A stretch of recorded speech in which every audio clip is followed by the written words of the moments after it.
So I haven't looked at this project in a while, and there's a good reason for that. There was a few issues. Obviously it still wouldn't fire full auto. The air was leaking out of this crappy air hose that's supplied with the kit. And up until that point that we've been on a long road with this build now. We started with it being electric, we went through gearbox casings, we couldn't find any more, and then I decided to take it into a high pressure air system instead. And since that we've still had issues. I mean, if you've got time to fettle and time to mess around with this thing, then by all means go grab one of these HPA conversion kits, but if you haven't, honestly, so far it's just way too expensive for what it should be, because it is not in any way being reliable. So I actually managed to fix the full auto switch problem just with a shim, which I'd spoke about on the previous build episode. Just pull this here.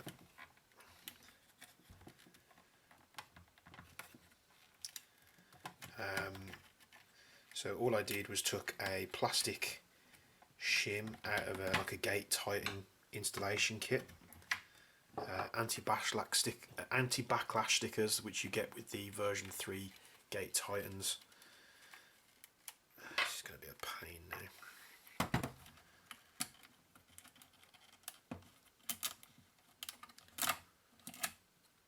But yeah, we haven't had it easy with this build, so let's go ahead and take this apart. I've actually bought a few things. The people that I had the unit out from specialise in like HPA systems, so I managed to get this IGL line, which should fix the issues. It's a nice high quality, high strength line. It's a lot more flexible. Couldn't get it in the colour I wanted because most of the colours they had were out of stock, but green's fine. A nice little thing here from Patrick at Scope and Laser. I've had a few things from Patrick at Scope and Laser over the years, so luckily he managed to grab me a few bits, which was, one is in that box, and the second is in this packet here, which we'll get to in just a moment. We've obviously got a special wrench that comes with the airline. We've got some Tech T gun salve just for some lube bits and pieces, because using HPA systems you can't use normal lubricants, and I've got a little red dot sight for this thing as well. So to take it apart, we're going to need a 2mm and a 2.5mm Allen key. Take this thing apart. Come on. So there's an HPA engine, and the part that I want to pull out is the hop unit. So this was repaired before, like I say. Let me zoom you in. The part that had snapped on the hop, I had tried to epoxy in place, which it hasn't moved actually, it's still connected, so it must still be working to a degree. However, when I shot it, the performance really was not great at all. I think that's actually, I can't remember what booking that is, that might be the original booking actually. So let's pull this apart. The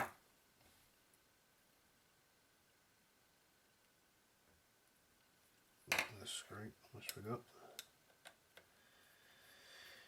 Because you know, in terms of trying to get a spare hop unit, I actually had one of the UK wholesalers contact me. I think it was Airsoft Direct at the time. Claimed they were doing a lot of Marui stuff. Do you want anything doing or ordering, and you know, how can we help you? I was like, guys, just get me a Toyko Marui hop unit if you can, and I'll be eternally grateful. To which, you know, never heard back from them. They said they were going to get me one, then they said they got me one, and then, you know, I don't know what's been going on with them. I know the guy that owns it has been in a bit of trouble with the old authorities, but this, long story short, I actually found that you could get a CNC hop unit. The the plus side of this thing is it wouldn't work for the normal gun, but it's specifically designed to fit the HPA conversion. How about that? How lucky was that, eh? So any downside to this is when I took it out of the packaging for the first time when I got it, these little grub screws were actually loose, and I almost lost them because something bounced past me and I didn't see what it was, and then luckily on my lap was that black grub screw. So I'm probably going to want to fix these in place. So that's the top, that's the bottom. So yeah, we've got a nice CNC'd hop unit, so this is going to do great. They're meant to have a tab on the front there. I saw someone who did a video that said that that tab he had to grind off, and now it looks like they're just grinding all of the tabs off, which is a bit annoying because why you would do that when obviously it's needed.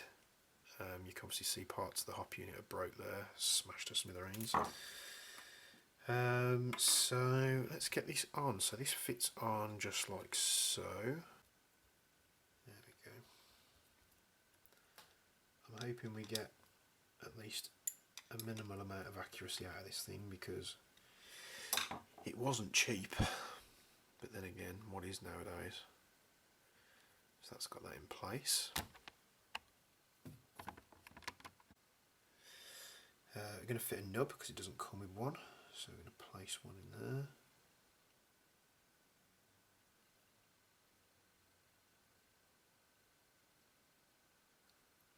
Just a simple hop-up nub, nothing too crazy. You're going to need to press that little piece of rubber just there.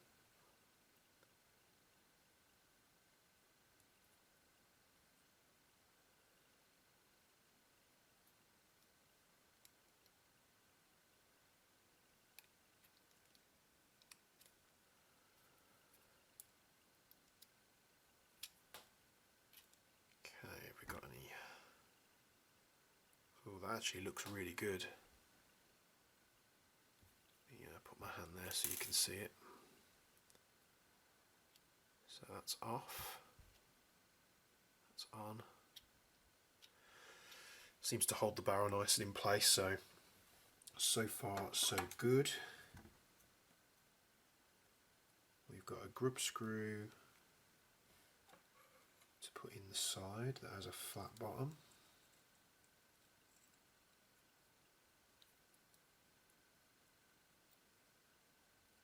Got a grub screw that goes in the bottom.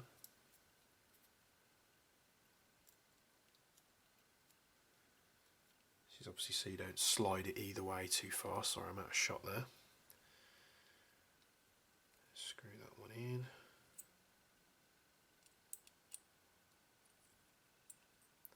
There's one on the side. Let's just give that a nip up so it makes the hop up a lot harder to adjust.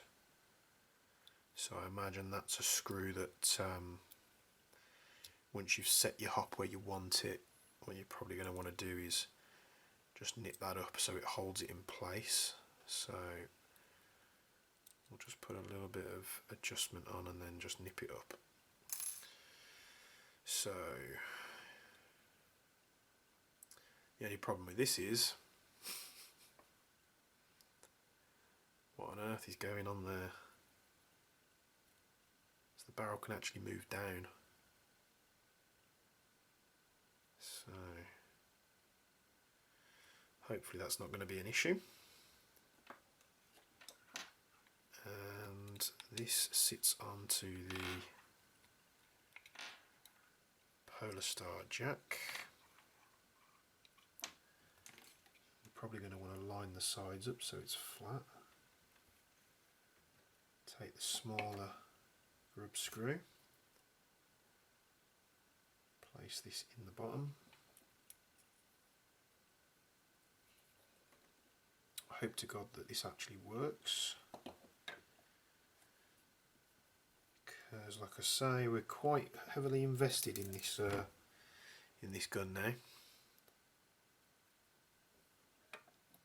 You got 400-500 quid for the HPA unit.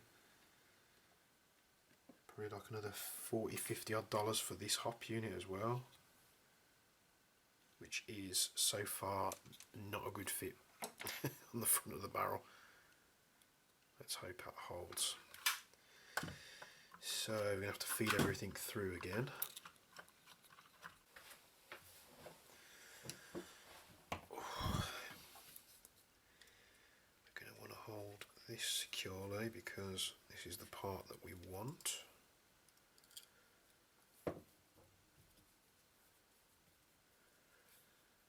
And we're going to want to turn this. There we go. Off. God forbid this turns out to be a different thread.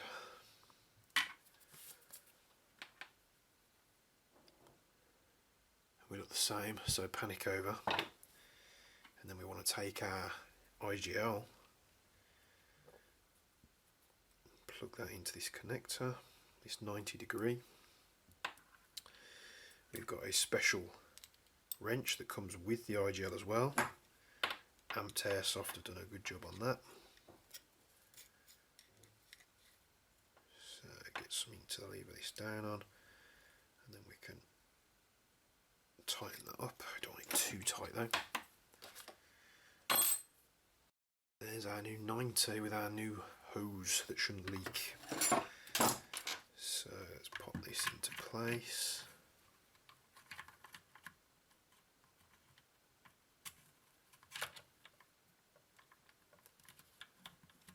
This will be easier without that cover on the back of the solenoid.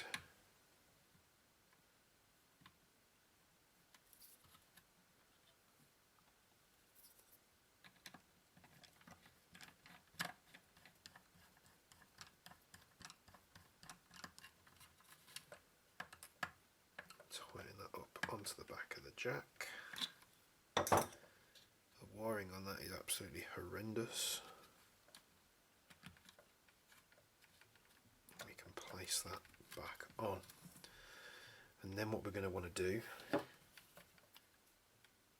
is put this stock piece back on as well.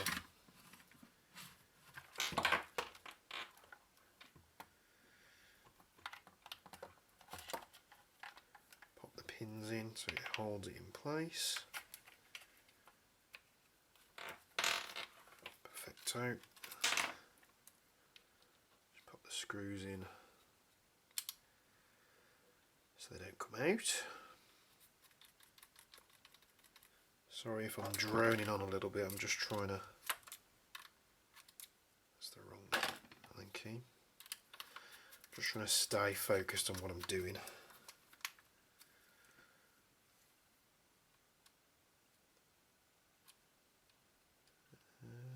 Gonna go on.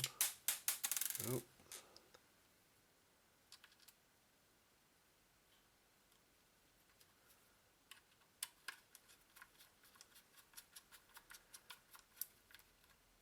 Right, stock is on, hose is in, hop unit is in, screw that back on,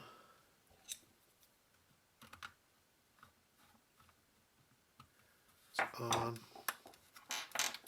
Let's pop this connector on. Again, craftsmanship on such a expensive conversion kit is just completely shocking, to be honest. If I was putting these conversion kits out for the price they're at, I would not be proud. I probably wouldn't put it out on a product out on a market like this. Make sure it was working properly.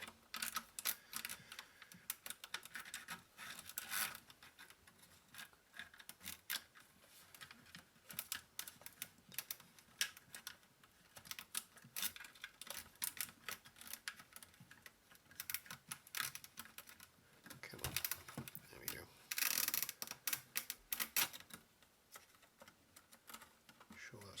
caught on anything. Let's get the wires in place.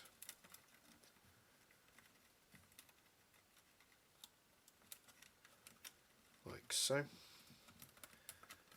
Get the spring on.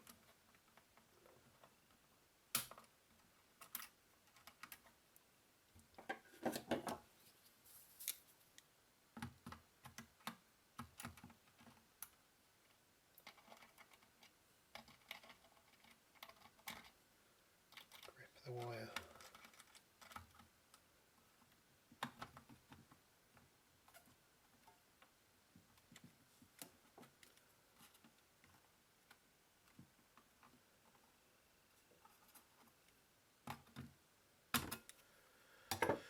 That's on.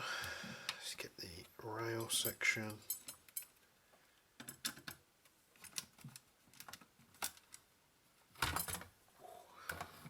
And I suppose you've got to gauge as well now that the fact that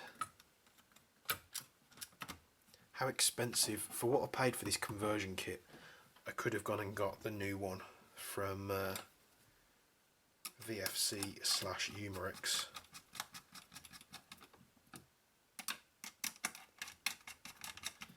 So I think if you really want a nice high performance MP7 out of the box, that's going to be such a better option for you.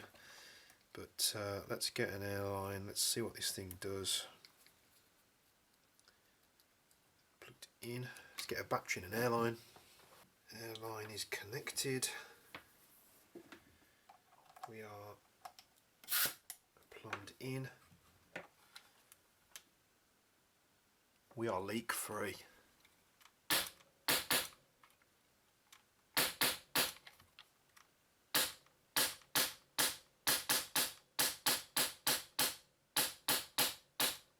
Fair whack of air coming out there as well. I think we've sealed up a lot of the issues that we had with the old op unit. Let's see what else we've got for this thing. Obviously we've got the lube, you know about that. I picked up one of these on eBay. Just a cheap red dot sight, which turned out to be, this is the thing as well, I've spent so much on this gun and been so disappointed. I have spent so little on this red dot sight and just been so surprised. This thing's great. This is just an eBay special. It's come from China. It was sent to the Netherlands and then it came here. It was really weird. It was free shipping though, nice and cheap. But there we are. See the dot there? Can go up in brightness. Can go down in brightness. It's just works so well. It's got good adjustment.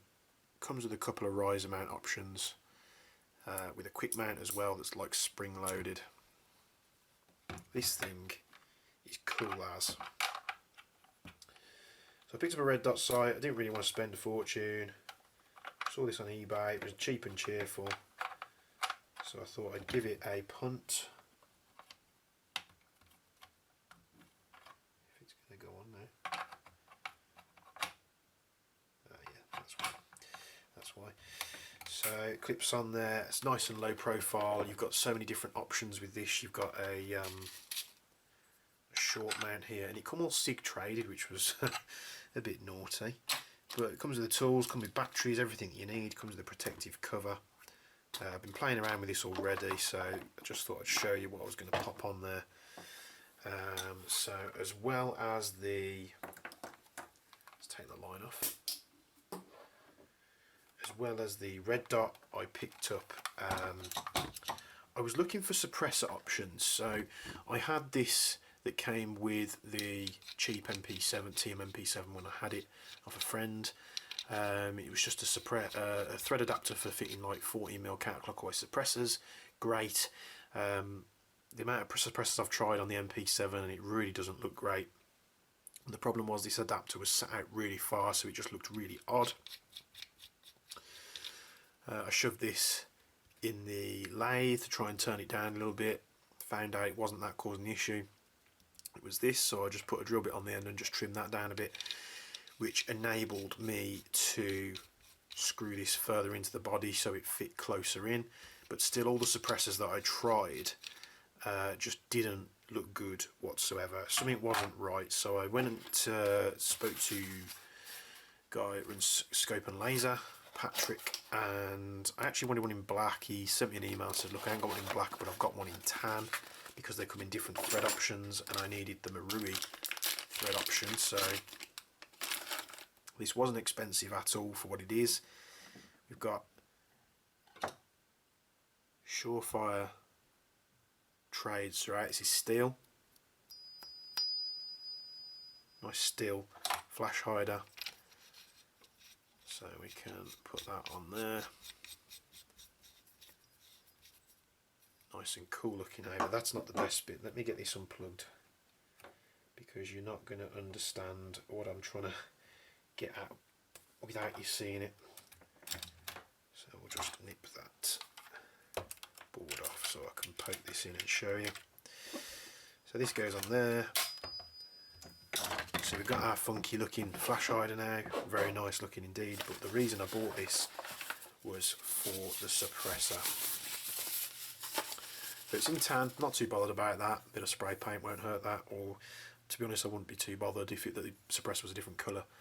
But we've got trades, Surefire LLC, all the proper markings. It's even got the correct calibre on there, so I was all over this when I saw it. I was like, Patrick, yes please, don't mind having the tan one, please send it over.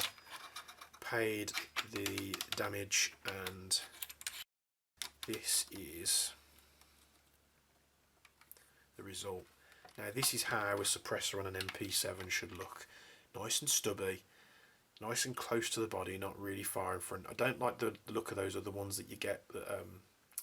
You can get like a longer, thinner variant for the MP7s. I'm not really too liking that too much, but all of a sudden we're transforming the gun and we're making it into looking something cool. Obviously I'll put the iron sights on here as well, and now this thing just feels right.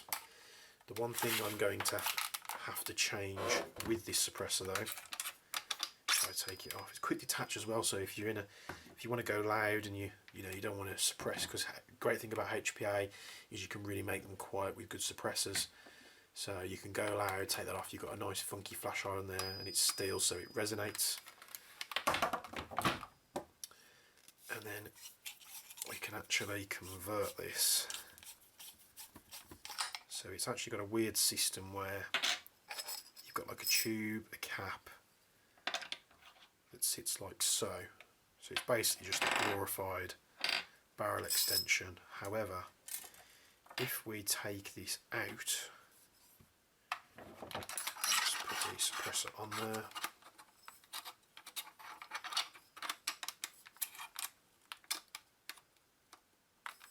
We've got a load of space there that we can use for some suppression, and I have some acoustic foam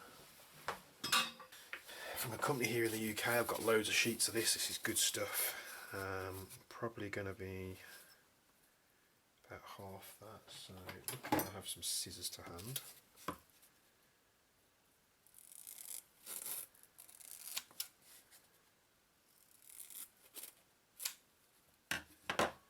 So we can wrap this suppressor in some acoustic foam. So many different things we could do with this. We could get some baffles and some other bits, but just for now I'm going to use this. Oh, look at that.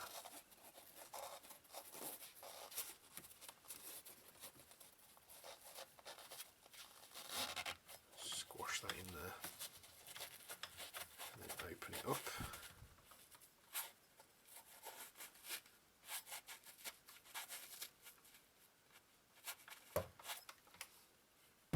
See that in there? Can you see that in there? I'll block the light.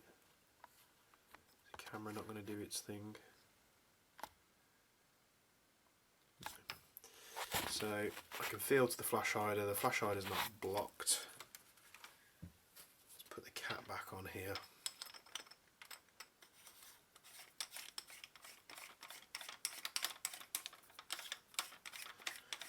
But just some cheap acoustic foam from one of these foam companies. just for speed, what I'll do is let's pull this connector out. Just for speed, let's get this connector pulled through just so I can hook it up without having to try and squeeze a battery in there. Let's get this plugged in.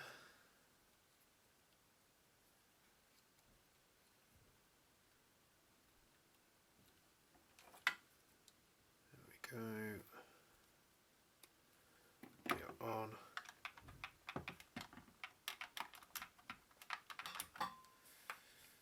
This full auto on this was working because I've been shooting it loads. So now we'll hear how loud it is. I don't know how loud that's coming across on camera, but it's whisper quiet here.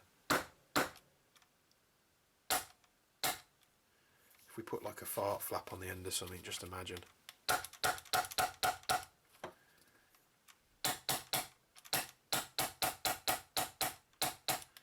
The seal is that good on the suppressor here and round the inner barrel that when I'm applying my finger to the end of the suppressor, we're actually getting back pressure all the way up through, and I can feel it coming back out of the hop unit.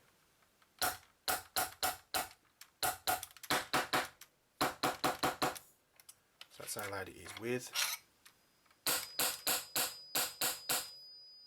And you can hear how loud it is without.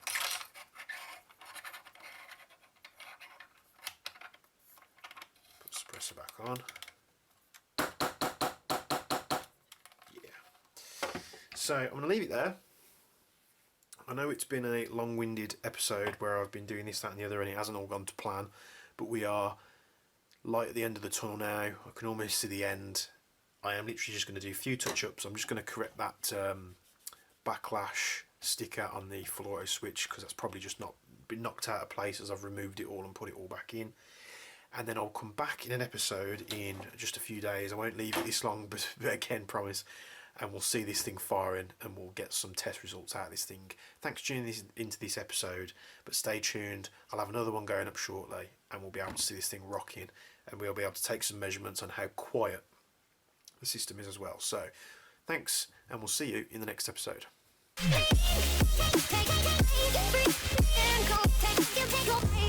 When you feel the world is over,